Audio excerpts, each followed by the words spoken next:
Bonjour tout le monde. Dans cette séquence, on va vous parler d'un concept très important dans le développement informatique, à savoir l'algorithmique et les langages de programmation. C'est la notion du tableau. Durant cette séquence, donc, on va introduire notre concept. Je vais vous montrer comment vous pouvez faire la déclaration des tableaux en langage C, comment vous pouvez lui affecter des valeurs, donc la phase d'initialisation. Puis on va parler de lecture et écriture. Et à la fin, donc, on va citer quelques traitements que vous pouvez effectuer sur un tableau. Donc, il apparaît bien jusqu'à la dernière séquence, toutes les variables qu'on a pilotées ensemble, c'était des variables qui peuvent supporter à un instant donné une valeur. Il y a des situations où j'aurai besoin d'une donnée ou bien d'une variable sur laquelle je peux stocker tant de valeurs. Alors, du coup, on peut dire que le tableau lui-même est une variable. Contrairement à une variable classique qui dispose d'une seule valeur, il dispose de plusieurs valeurs. Ces différentes valeurs sont stockées d'une manière continue, d'une manière qui est continue si vous voulez en mémoire, les unes à la suite des autres. Et la valeur ajoutée des tableaux, on peut dire, c'est le stockage d'un ensemble d'éléments homogènes. Des coup, on peut parler d'un tableau des entiers, un tableau des caractères, un tableau des chaînes de caractères, un tableau des réels, ainsi de suite. Donc un tableau, quant à lui, c'est une variable, c'est une donnée qui contient un ensemble de données qui sont homogènes, c'est-à-dire du même type. Donc le tableau est structuré sur la façon suivante. Vous avez donc les différentes cases. Chaque case dispose d'un index. Donc on commence à partir de l'index 0 jusqu'à donc l'index taille moins 1. Par exemple, ici, vous avez un tableau de 7 éléments. Les index, les différentes cases, ils commencent à partir de 0 jusqu'à la taille moins 1. La taille, comme je vous ai dit tout à l'heure, c'est 7. Moins 1, ça va donner 6. Donc, parmi les valeurs ajoutées des tableaux, c'est l'accès direct aux informations. Si j'ai besoin de cette information-là, je fais appel à mon tableau et puis je donne l'index. Ici, l'index c'est 3, puisque 0, 1, 2 et puis 3. Donc, le tableau, il permet de stocker d'une façon, si vous voulez continuer un ensemble de données homogènes de même type. Et en même temps, l'accès est direct en se basant sur l'index du tableau. En langage C, pour faire la déclaration, donc on peut parler de deux situations. Il y a l'allocation statique et puis il y a l'allocation dynamique. Durant cette séquence, tant qu'on n'a pas présenté la notion de pointeur, on va parler de la notion des concepts ou bien de l'allocation statique en général. Pour déclarer un tableau d'une façon statique, il faut déterminer le nombre de ces éléments dès le départ. T3, c'est-à-dire un tableau de 3 éléments qui commence de 0 jusqu'à 2. Il y a des situations, lorsqu'on va présenter la notion de pointeur, je vais vous montrer comment vous pouvez faire d'une façon dynamique l'allocation de la mémoire. Par exemple, ici, dans ces deux exemples, vous avez un tableau avec 10 éléments. C'est un tableau des entiers. Ça, c'est le type des éléments que vous pouvez stocker. Tableau, c'est le nom de la variable qui est censée stocker donc ces différentes valeurs. Entre crochets, vous définissez donc la taille. Ici, la taille, c'est 10. Ici, on parle d'un tableau avec une seule dimension. Ça n'empêche pas que vous pouvez créer des tableaux avec plusieurs dimensions. Par exemple, le deuxième exemple, c'est un tableau à 2 dimensions, des lignes, et puis vous avez 10 sur 5. Ça représente une matrice si vous voulez. Et du coup, pour déclarer un tableau avec plusieurs dimensions, vous allez utiliser deux points de vue syntaxiques, c'est crochet autant de fois. Une fois le tableau déclaré, vous pouvez affecter des valeurs aux différentes cases. Pour ce faire, on passe à l'initialisation des valeurs. Par exemple ici, dans la première instruction, la déclaration d'une variable qui porte le nom tableau, int qui peut stocker 5 éléments, 5 cases mémoire qui commencent de 0 jusqu'à 4 en termes des index. Et voilà les valeurs affectées aux différentes cases.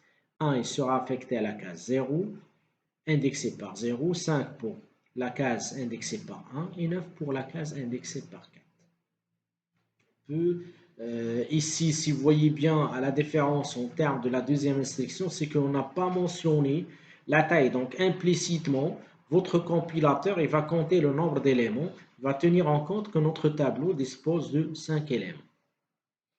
On peut déclarer un tableau, par exemple ici avec cette taille, contendant 0, donc il va initialiser tout par 0. Pour les matrices, vous avez deux cas de figure. Ou bien vous allez définir la première ligne puis la deuxième ligne, 1, 2, 3. Donc ça représente la case 0, 0, la case 0, 1, la case 0, 2. Et ça représente la case 1, 0, 1, 1 et puis 1, 2. Sinon, vous pouvez l'écrire de cette façon. Donc, on peut conclure. Pour initialiser, on utilise des accolades aux ventes fermantes. Vous pouvez définir la taille quand vous pouvez la garder vide. Automatiquement, implicitement, le système il va affecter donc une taille selon le nombre d'éléments qu'il va. Si votre tableau, c'est un tableau qui contient plusieurs cases, vous voulez donner la même valeur, bah ça c'est un moyen qui va vous permettre d'initialiser toutes les cases par 0 et par la suite, selon le traitement que vous allez effectuer, vous allez intégrer ou bien injecter les autres valeurs. Après avoir vous présenté l'initialisation des tableaux, maintenant on va parler de lecture-écriture. Il apparaît bien que dans un tableau, donc il y a plusieurs cases. C'est-à-dire, lorsque vous voulez lire ou bien écrire, alors vous êtes censé donc parcourir votre tableau. Parcourir le tableau pour lire la première case, la deuxième, la troisième, ainsi de suite. Donc là, il apparaît bien qu'il y a un traitement qui se répète. Et si vous vous rappelez bien, lors de la séquence des structures répétitives, bien les boucles, je vous ai dit ici un traitement qui se répète, automatiquement, il faut choisir une boucle. Pour choisir une boucle, je vous ai parlé de la stratégie. La première question qu'il faut poser, est-ce qu'on connaît le nombre d'itérations? Est-ce qu'on connaît le nombre de façons, le nombre de répétitions vis-à-vis le traitement en cours? Il apparaît bien selon la définition que je vous ai donnée tout à l'heure. Lorsque vous voulez définir un tableau, donc il faut identifier sa taille. Du coup, sa taille, il est connu dès le départ. Si on connaît, c'est-à-dire que la lecture et l'écriture en termes de fois, donc il est connu dès le départ et du coup, donc souvent dans les tableaux, on utilise donc la boucle for puisque le nombre d'itérations est connu dès le départ. Ici, c'est la déclaration d'un tableau avec 5 éléments. Pour faire la lecture, on commence par l'index 0 jusqu'à la taille moins 1, c'est-à-dire de 0 jusqu'à 4. On demande à l'utilisateur de saisir TI, T0, T1, T2, T3, T4. Et on utilise le scanf pour stocker la valeur saisie par l'utilisateur dans la case adéquate. Commençons par la case 0, etc. Pour l'écriture, la même chose, on fait le parcours des tableaux. Et là, on affiche donc les éléments l'un après l'autre. Donc, le anti/t, c'est pour faire une tabulation au niveau de votre programme, ou bien au niveau de l'affichage en général. Ça représente les traitements de base, puisque pour effectuer donc des traitements sur votre tableau, j'aurai besoin des informations. Par la suite, j'aurai besoin d'un traitement qui va parcourir pour s'assurer que les traitements effectués sont déjà exécutés. Par la suite, vous pouvez exécuter d'autres traitements, à savoir la recherche de l'élément max ou bien l'élément min, calculer la somme de toutes les valeurs de votre tableau, calculer le nombre d'occurrences d'une lettre, trier le tableau. Donc, par la suite, vous avez donc tant de traitements que vous pouvez appliquer sur votre tableau, tout en tenant compte que le nombre d'opérations pour parcourir, vous aurez besoin d'une boucle qui va aller de 0 jusqu'à la taille moins 1. Pour notre cas, par exemple, de tout à l'heure, c'était de 0 jusqu'à 4. Donc, après avoir vous présenté ces différents concepts, on passe maintenant à l'action, à la mise en pratique de ces différents concepts. Alors, du coup, je vais demander de lancer le dev C++. Donc, on va créer un nouveau projet donc de type console C. Alors, File, New Project, Console Application. Donc, c'est un projet de type C Project. Donc, on va l'appeler Tab Project. On va parler des tableaux aujourd'hui. Alors, je vais le mettre dans un nouveau dossier qui s'appelle Table, bien tableau.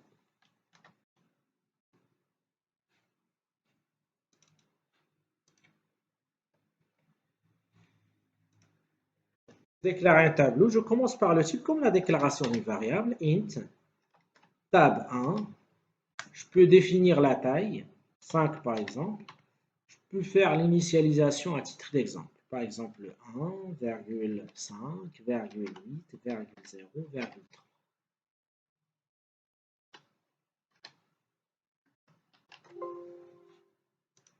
Je vais parcourir le tableau pour s'assurer que l'initialisation est bien effectuée. Donc pour parcourir le tableau, j'aurai besoin d'une boucle for. La boucle for aura besoin d'un compteur. Je déclare donc une variable i qui joue le rôle des contours.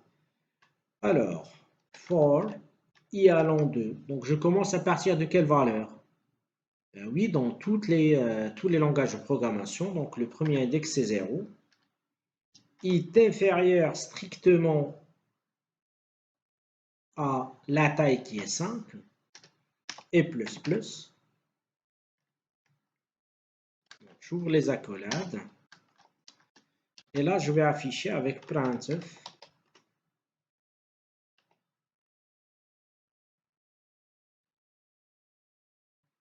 pourcentage %t anti/t pour la tabulation. Quand on parcourt le tableau, pour accéder à une information, j'accède par index.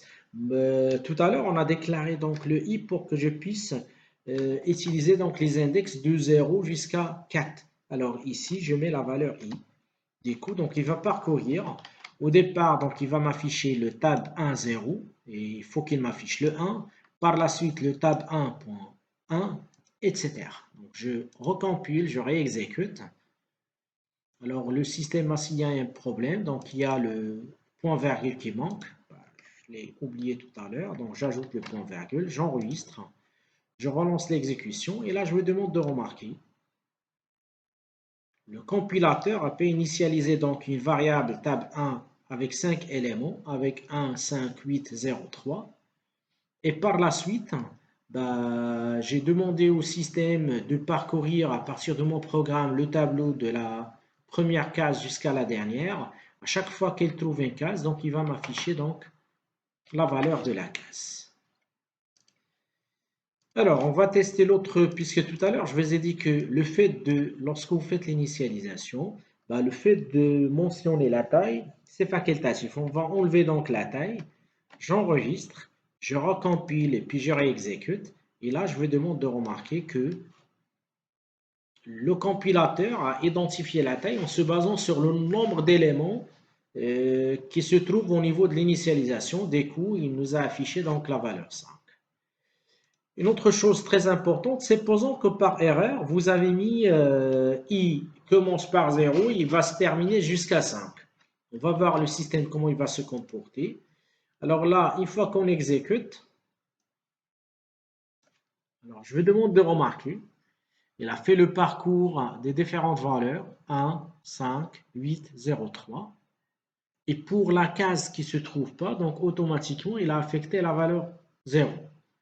Je reviens vers le cas de tout à l'heure, là où je mentionne 5.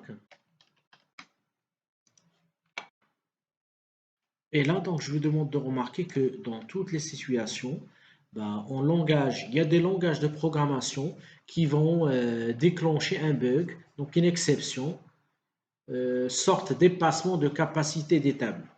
Dans le langage C, donc il va supposer qu'il y a une case et il va lui donner une valeur par défaut, donc c'est la valeur 0 en général. Alors, ce qu'on va faire par la suite, dans la deuxième simulation, c'est que on va créer un tableau sans initialisation et on va mettre en place, donc ici c'est la partie déclaration. On va faire maintenant le traitement de lecture. Toujours pour manipuler les tableaux, vous aurez dû utiliser donc les for i allant de 0, i est inférieur strictement à 5 et plus. Accolade ouvrante fermante. À ce niveau-là, donc je demande à l'utilisateur de saisir la valeur de i, donc printf t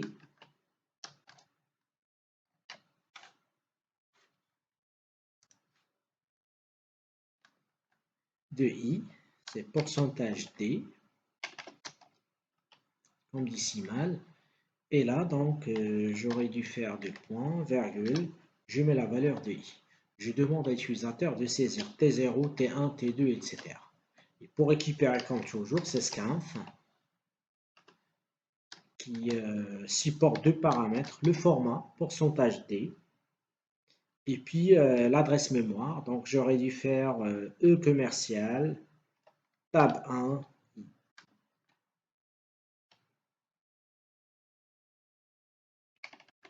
c'est des crochets. Donc, je parcours le tableau, je demande, j'affiche à l'utilisateur T0 au départ, T1 par la suite, T2 jusqu'à T4. À chaque fois que j'affiche ça, j'attends de l'utilisateur de saisir une valeur de type décimal pour la stocker dans la case convenable. Donc, je ferai un affichage à ce niveau-là, printf,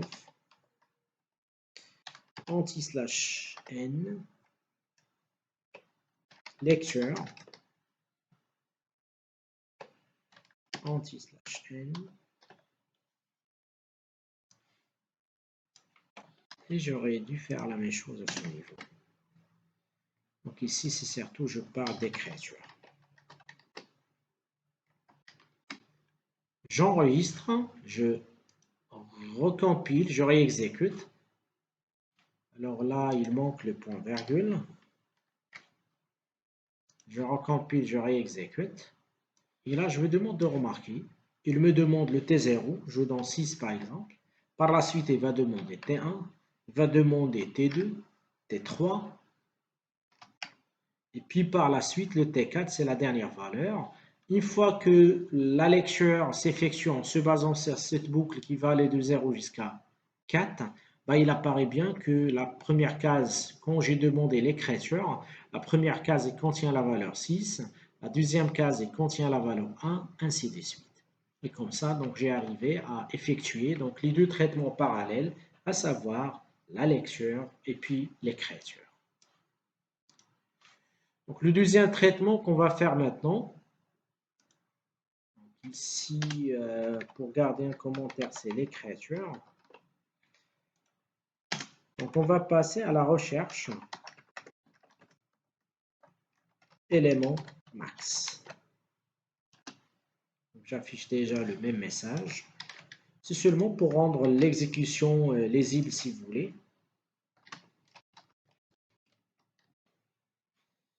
Alors maintenant, pour chercher l'élément max, comment on doit faire? Donc, je reviens avec vous ici. On prend le tableau suivant. Peut-être je reviens vers l'exécution. Je donne les valeurs, donc 2, 5, 1, 3, 6. Alors, il apparaît bien que dans notre tableau, vous avez les valeurs suivantes. La question qui va se poser maintenant, c'est comment faire la recherche de l'élément max. Comme je vous ai dit tout à l'heure, toujours, tous les traitements que vous allez effectuer sur les tableaux vont être, si vous voulez, manipulés par des boucles, puisqu'il y a un traitement qui commence à partir de la première case jusqu'à la dernière case. Ben, on va supposer au départ, on va déclarer une variable, par exemple max, on va supposer le max qu'il correspond à la case T0. Par la suite, qu'est-ce qu'on va faire? On est obligé de parcourir tous les éléments des tableaux et comparer chaque TI avec l'élément max. Si on trouve, par exemple, ici, vous avez la valeur 2, on va supposer 2, c'est le max du tableau. On commence la boucle à partir de la case 1 jusqu'à la case 4. On va comparer T de 1 avec le max qu'on a supposé au départ. Il apparaît bien que le 5 est supérieur à 2, dès que le max n'est plus le 2, mais plutôt cette nouvelle valeur. On compare par la suite le 5 avec le 1, le 5 reste le max. On compare le 5 avec le 3, toujours le 5 est plus grand. On compare le 5 avec le 6, alors là, il apparaît bien que la plus grande valeur, c'est la valeur 6. C'est-à-dire en termes d'algorithme, il faut fixer la première case et dire on va considérer que la première case est l'élément max, contient la valeur de l'élément max. Après, on est obligé de comparer cette valeur avec tout le reste du tableau. Si cette valeur est toujours supérieure, donc cette valeur, c'est le max de notre tableau. Sinon, le max n'est plus cette valeur-là, donc il faut prendre la valeur adéquate. C'est ce qu'on va faire tout de suite. Je vous demande de déclarer dans un premier temps une variable max. Comme je vous ai dit tout à l'heure, on va supposer que le max est égal à tab 1, 0. C'est-à-dire, il correspond à la première case du tableau. Par la suite, on va faire une boucle. Je vais corriger ici, puisque tout à l'heure, seulement pour vous montrer. Alors, le is qui va commencer à partir de 0. On peut commencer à partir de 0, mais ça ne sert à rien, puisque vous allez comparer une valeur avec lui-même, puisqu'on a exclu la case T0. Du coup, le i peut commencer à partir de 1. Il est inférieur strictement à 5 et plus. Alors, on va comparer la valeur de max, comme je vous ai dit tout à l'heure, avec la valeur de t. Donc, si le max est inférieur strictement à tab 1 de i, automatiquement, le max n'est plus l'ancienne valeur. Le max doit prendre la valeur de ce tab de i, puisque c'est lui qui correspond à la valeur max, si vous voulez. Une fois qu'on sort de la boucle, sûrement on va sortir avec une valeur max qui correspond à la plus grande valeur de votre tableau. Quand je sors, je vais lui dire printf max égale à pourcentage d, et là je fais appel à ma variable max.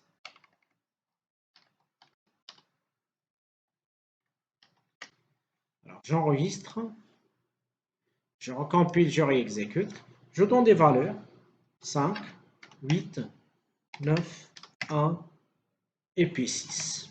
Il apparaît bien que dans ce tableau, on va considérer que la valeur max c'est 5. On le compare avec le 8, donc le 8 est supérieur, donc la nouvelle valeur de max c'est 8. On compare le 8 par la suite avec le 9, il apparaît bien que le 9 est la valeur la plus grande, du coup il correspond à la valeur max. On compare le 9 avec le 1, toujours ça reste le 9. On compare le 9 avec le 6. Il faut que le système sorte avec une valeur max est égale à 9. Et voilà donc ce qui se passe, il nous affiche les nombres de la liste des éléments et par la suite donc la valeur max. Maintenant, si on cherche la valeur min, comment on va procéder à votre avis? Pour le max, la condition c'était inférieur strictement. Pour le min, on va inverser le symbole, n'est-ce pas? Du coup, je vous demande de déclarer une variable min juste à côté de max. Je peux prendre le même traitement de tout à l'heure. Je dois le réajuster à la valeur min. Donc ici, la valeur min. Je vais dire que la valeur minimale se trouve dans elle correspond à la première case. Si le min est supérieur strictement à tab de i, alors le min n'est plus cette valeur. Il faut qu'il prenne la valeur de tab de i. Et par la suite, j'affiche min. Et c'est le min. Ce qu'on a changé par rapport à tout à l'heure, c'est le même traitement, sauf que pour le max, si le max est inférieur à tab de i, donc on n'est plus, il faut changer la valeur du max avec cette valeur de tab de i. Puisque ici on parle de min, donc c'est la négation de cette condition doit être supérieure strictement.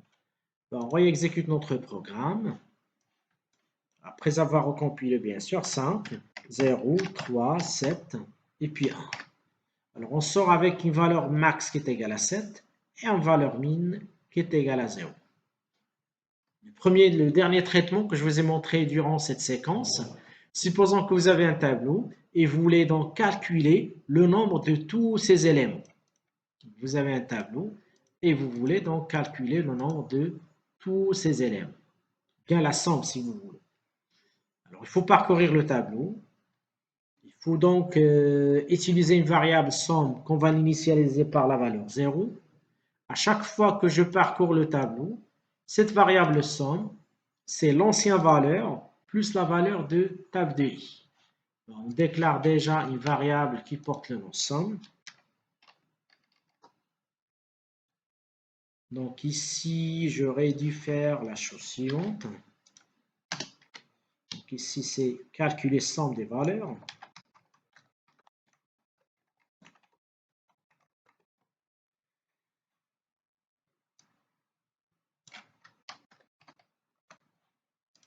Alors, on va parcourir notre tableau. Donc, bien sûr, il ne faut pas oublier d'initialiser somme par la valeur 0. On va parcourir par la suite notre tableau. I est égal à 0, donc I est inférieur strictement à 5 et plus. Alors, somme plus égale à tab 1 de I. Le plus égal, comme je vous ai montré lors d'une séquence, c'est somme égale à somme, c'est-à-dire la nouvelle valeur de somme est égale à l'ancienne valeur de somme, plus la valeur de la case en question. Quand on sort, on va lui dire à printf, somme est égale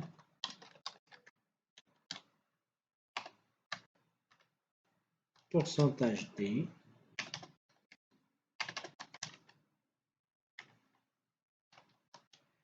et là on fait appel à la variable somme.